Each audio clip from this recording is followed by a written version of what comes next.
Hello and welcome to 18 WJTS Informed. There's a group that formed 4 years ago and is doing great things in the community. It's part of the Community Foundation of DuBois County, and that is Emerging Leaders. Joining us in the studio is Courtney Canese. Courtney is the co-chair for this year's Emerging Leaders, and also with us is Nicole Kryline, and Nicole is the Community and Engagement Manager for the DuBois County Community Foundation. Let's talk a little history. Well, first of all, what is Emerging Leaders? For those who are going, well, that doesn't make sense to me. What is the Emerging Leaders? So the Emerging Leaders is a giving circle that's administered through the DuBois County Community Foundation. And what it is it's this idea that individuals come together and we all give a little and we pool our resources so that at the end of the year we can make a grant.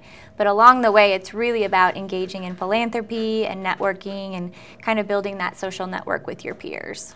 And emerging, and what I know about the Emerging Leaders is it's more of a young person's organization. Is that right? Or is that the correct interpretation?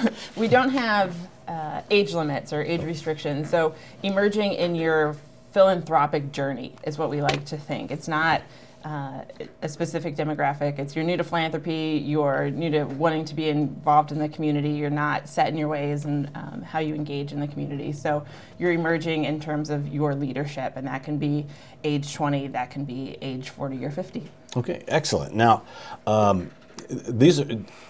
do you pay to be a member in a way? I guess, is that how that money is accumulated?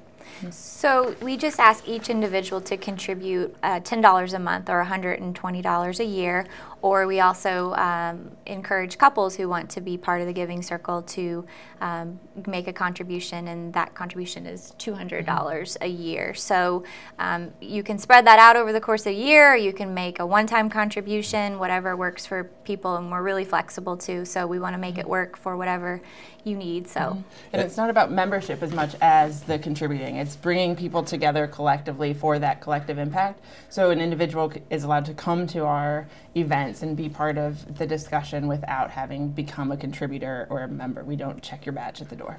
Oh, okay. Do you have to attend so many meetings or something like that too? No, okay. We're laid back. We want to create an atmosphere that works for you. So we have individuals that make their contribution at the beginning of the year, and we may not see them again until the end of the year at the grant party. We have individuals that want to be engaged. They're looking for ways to get plugged into the community, so we see them at all the quarterly events. We have people that want to be more in a leadership role, so they may join our steering committee. Recently, we've opened those meetings up to anyone, and that's been kind of fun. We've gotten people just kind of walking in, so to speak, who've heard about it. So we're flexible. We want, like I said, we just want something that works for you and your lifestyle, and the time commitment really does vary. It's an excellent organization, because I know several people involved in Emerging Leaders. It's an excellent organization, and it's a great way for people to meet like minds, and you know, making that contribution, which is not a membership, but making that contribution gets you skin in the game, so to speak, and then this group itself decides who gets the money. Let's talk about the granting.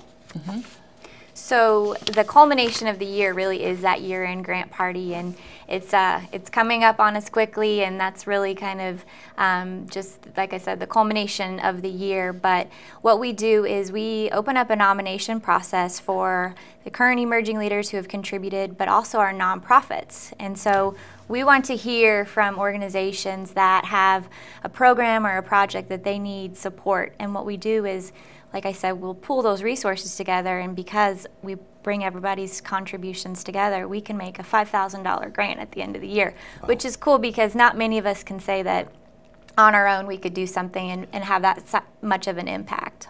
And you directly are involved, because this granting party, this is when the folks who are members of the Emerging Leaders get together and hear presentations, right, and then say at the end, well, we all vote for this, and that's who gets the grant. So you're all part of it. Right. Explain the presentations by organizations. Right. Courtney, you're involved with Mentors for Youth and right, and other organizations, and I know that a lot of nonprofits out there can make presentations. Right. And the grant party, we say, is a culmination, because throughout the year, the other events that we have, our monthly steering committee meetings, our e-newsletters, our quarterly events, we're all talking about philanthropy. We're getting to know each other. We're hearing from different organizations. We're learning each other's passions. So when we come together for the grant party, any nonprofit in DuBois County or any emerging leader is able to nominate a nonprofit in Du Bois County for the grant. So we all come together on one night and have 2-minute presentations from emerging leaders sharing their passion about these nonprofits, or perhaps they haven't been involved with this nonprofit previously, but they read the application and they get to know it more intimately and share how it does connect to their life. So at the grant party each year we hear 20 plus presentations by our peers, by fellow emerging leaders contributors, and learn about all these awesome organizations in the community. And then we do go through a voting process to figure out where our funds are collectively given that year and granted. But it doesn't feel like a competition. It doesn't feel like only one organization wins, because you do get to learn about 20 organizations. So within an hour or so, it's an amazing education session that doesn't feel like you're sitting in school. It's really these conversations that you're having. So each organization that presents wins in regards of advocacy and being able to share their message. And the grant and the dollars are just kind of the icing on the cake and a way of showing what philanthropy can look like. That one way of engaging in the philanthropic process is directing your dollars towards an organization. If someone would like to be or considers themselves an emerging leader, what do they do to be part of your organization? Which is part of the Community Foundation, correct? Right. This is like a subcommittee? We're a program of the Community Foundation. So I would encourage anyone who has any interest just to learn a little bit more, talk to one of us or just show up at one of our events. There's no commitment. The events are they're fun, they're laid back. You get to hear from different community leaders. So I would say, just talk to us, because, we're kind of living it, and show up. If you want to read a little bit more, we have resources on our website. It's elgiving.org. Or give us a call at the foundation, and one of us can answer any questions that you might have. Okay, so whether you're new to the community or been here for a long time, or if you've recently come back, it's a great way to once again be part of, or be part of the community for the first time. Yeah, it's really about the community, that engaging in philanthropy and meeting new people. And it's a time commitment, as much or as little as you want to give. If contributing, like Nicole said earlier, if making a contribution once and then coming to November is how you want to be involved, or if you want to come to a meeting every month and meet people, that's what we have. So definitely connect to our website, elgiving.org. Our Facebook page, we try to keep updated. So if just kind of stalking the Facebook page and getting a feel for the organization before reaching out to someone is more comfortable, we welcome that too. Okay, I guess you could just look on Facebook for Emerging Leaders? Yeah, okay. Du Bois County Emerging Leaders, I believe, is what the page is. Okay. Anything that either of you'd like to add about the Emerging Leaders? I think, just the support we receive from the community is always a really amazing thing. To even get started 4 years ago, it took community support, and we have support from German American and Jasper Engines, who both helped us really see this vision through.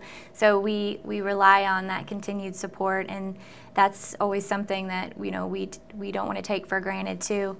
And we're in our 4th year, and we're having another solid year. We have about 50 people that have contributed this year, and we hope next year to continue kind of that trend. So we're just real grateful that we get to do something unique and different in the community, and it really is just about passion, and it's about community, and it's about engaging in philanthropy. So we hope that we can maybe be a vehicle for people who want to be part of those things. We hope you've learned about another positive aspect of Du Bois County, and that is the emerging leaders of Du Bois County. We want to thank our guests who have been with us, Courtney Canese. She is the co-chair of the Du Bois County Emerging Leaders. She is also the executive director for Mentors for Youth. Also joining us was Nicole Kryline. Nicole is the communications and engagement manager for the Du Bois County Community Foundation. Mouthful to say all of those things. Thanks, ladies, for being on. If you know of someone you think should be part of Emerging Leaders, have them contact the Du Bois County Community Foundation. We are WJTS, local people watching local people.